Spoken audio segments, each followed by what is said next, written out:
ഞങ്ങൾ ഈ രാത്രിയിൽ ഇവിടെ ഒരുമിച്ച് കൂടിയിരിക്കുന്നതിന്റെ ഒരു പ്രധാനപ്പെട്ട കാര്യമുണ്ട്. Hello guys, welcome back to banana talks. കഴിഞ്ഞ ദിവസം എൻ്റെ അത്തി അമ്മയുടെ നിങ്ങൾ ഈ കുഴി കാണുന്നുണ്ടോ? ഇത് കണ്ടോ, നാട്ടുകാർ മൊത്തം ഈ കുഴി ആയതുകൊണ്ട് ഭയങ്കര ഡേഞ്ചറാണ്. ഇവിടെ വണ്ടിയൊക്കെ തടഞ്ഞു വെച്ചേക്കുവാണ്. കഴിഞ്ഞ ദിവസം എൻ്റെ അത്തി അമ്മയുടെ ഇതിലേ പോയപ്പോഴത്തേക്കിന് എൻ്റെ അത്തിയുടെ വണ്ടി ഇത് അമ്മി തെറിച്ച് റോഡിൽ വീണ് എൻ്റെ അമ്മയുടെ കാലും കൈയും ഒക്കെ നല്ലതുപോലെ പരിക്കുണ്ടായിട്ടുണ്ട്. ഈ കുഴി എവിടെയാണെന്ന് ഞാൻ നിങ്ങളെ കാണിച്ചു തരാം കേട്ടോ. ഇത് കണ്ട ഒരുപാട് വണ്ടികൾ വരുന്നുണ്ട്. ഈ കുഴിയിലാണ് കഴിഞ്ഞ ദിവസം എൻ്റെ അത്തിയും അമ്മയുടെ വന്നപ്പോഴത്തേക്കിന് ബൈക്കിൽ നിന്ന് അമ്മി തെറിച്ച് താഴെ പോയത്. ഈ കുഴിയിൽ ഇപ്പോൾ ഒരാളൊരു ആക്സിഡന്റ് ആയിട്ട് വീണിട്ട് ഇപ്പോൾ ഹോസ്പിറ്റലിലോട്ട് കൊണ്ടുപോയേക്കുവാണ് കേട്ടോ. നാട്ടുകാരെല്ലാവരും തടഞ്ഞിട്ടുണ്ട്. ഞങ്ങൾ ഈ രാത്രിയിൽ ഇവിടെ ഒരുമിച്ച് കൂടിയിരിക്കുന്നതിന്റെ ഒരു പ്രധാനപ്പെട്ട കാര്യമുണ്ട്.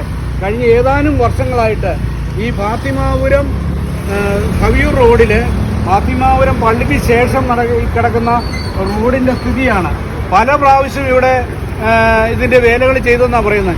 ഇപ്പോഴും കുഴിഞ്ഞു തന്നെ കിടക്കുന്നു. വെള്ളം ഈ പൈപ്പ് പൊട്ടി വെള്ളം ഒലിക്കുകയാണ്. ഇതിന്റെ അധികാരികൾക്ക് യാതൊരു ആവശ്യമില്ല. ഓരോ വണ്ടികളും ഈ കുഴിക്കകത്ത് വന്ന് ചാടി അവര് മറിഞ്ഞു വീഴുന്നു. ഒന്നും കാണുന്നില്ല, ഒരു അടയാളം പോലും വെച്ചിട്ടില്ല. അങ്ങനത്തെ സാഹചര്യത്തിലാണ് ഞങ്ങൾ ഈ രാത്രിയിൽ ഇവിടെ നിന്ന് പൊതുജന ശ്രദ്ധയും അധികാരികളുടെ ശ്രദ്ധയും കൊണ്ടുവരാൻ വേണ്ടിയാണ് ഈ ഒരു നടപടി തുടങ്ങിയിരിക്കുന്നത്. തീർച്ചയായിട്ടും ഇതിനെ ആക്ഷൻ എടുത്തില്ലെങ്കിൽ ഞങ്ങൾ വൻപിച്ച സമരം, ഈ റോഡിലൂടെ ഇനി വാഹനം ഓടിക്കാത്ത വിധത്തിലുള്ള തടസ്സപ്പെടുത്തിക്കൊണ്ടുള്ള സമര പരിപാടികൾ ആസൂത്രണം ചെയ്യുമെന്നുള്ളതിൽ സംശയമില്ല. അതുകൊണ്ട് അധികാരികൾ എത്രയും വേഗം ഈ റോഡ് നന്നാക്കുവാനും ഈ അപകടത്തിൽപ്പെടുന്ന വാഹനങ്ങളിലെ യാത്രക്കാരെയും എല്ലാം സംരക്ഷിക്കുവാനുമുള്ള സാഹചര്യം ഉണ്ടാകണം. റോഡ് ടാക്സ് മേടിച്ചാൽ പോരാ, നികുതി മേടിച്ചാൽ പോരാ, കുടിശ്ശിക ഇല്ലാത്ത വാഹനങ്ങളെല്ലാം പിടിച്ചെടുത്താൽ പോരാ, ഈ റോഡ് നന്നാക്കാനും കൂടെ തയ്യാറാണ് അധികാരികൾ. ഇല്ലെങ്കിൽ ഇതിന്റെ അധികാരികളുടെ അടുക്കലേക്ക് ഞങ്ങൾ സമരം നടത്തുവാൻ പോവുകയാണ്. ഈ രാത്രിയിൽ ഈ വാഹനങ്ങൾ പോകാൻ അനുവദിച്ചുകൊണ്ട് ഞങ്ങൾ നടത്തും. ഇനി വാഹനം പോകാതെ ഇത് സമരമുറ ആവർത്തിക്കുമെന്നുള്ള കാര്യത്തിൽ സംശയമില്ല. അതുകൊണ്ട് ഉടൻ തന്നെ അധികാരികളുടെ ശ്രദ്ധയുണ്ടാകും. ഇതിപ്പോ ഞങ്ങൾ വന്നപ്പോഴത്തേക്കിന് ഇപ്പൊ റോഡിൽ ഒരു ആക്സിഡന്റ് ഉണ്ടായിട്ട് ഇത് മൊത്തം ഇവിടെ തടിച്ചു കൂടിയ ആൾക്കാരാണ്. ഇത് നമ്മുടെ ലൊക്കേഷനായിട്ട് വരുന്നത് ഈ ഒരു കുഴി കണ്ടോ നിങ്ങള്?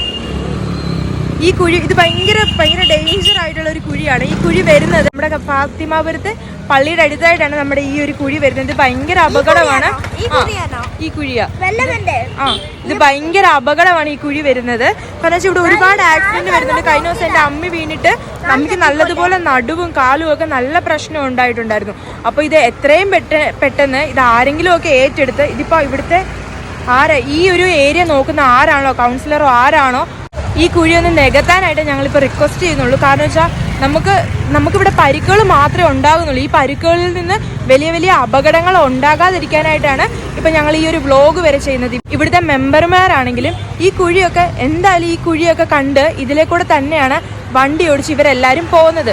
പക്ഷേ ഇത്രയും നാളായിട്ട് ഞാനിപ്പം ഒരു 2-3 മാസമായിട്ടാണ് ഞാൻ ഈ ഒരു കുഴി കാണുന്നത്. ഇത്രയും നാളുമായിട്ട് ഒരു പ്രയോജനവും ഉണ്ടായിട്ടില്ല. അപ്പോൾ ഇത് വേണ്ടപ്പെട്ടവരുടെ കൈകളിൽ ഈ വീഡിയോ എത്തിയിട്ട് ഉറപ്പായിട്ടും ഇതിനൊരു സൊല്യൂഷൻ തന്നെ ഞങ്ങൾക്ക് കണ്ടെത്തി തരണം. നിരന്തരമായിട്ട് അപകടങ്ങൾ നടന്നുകൊണ്ടിരിക്കുന്ന കുഴികളാണിത് നിങ്ങളിപ്പോൾ ഈ കാണുന്നത്.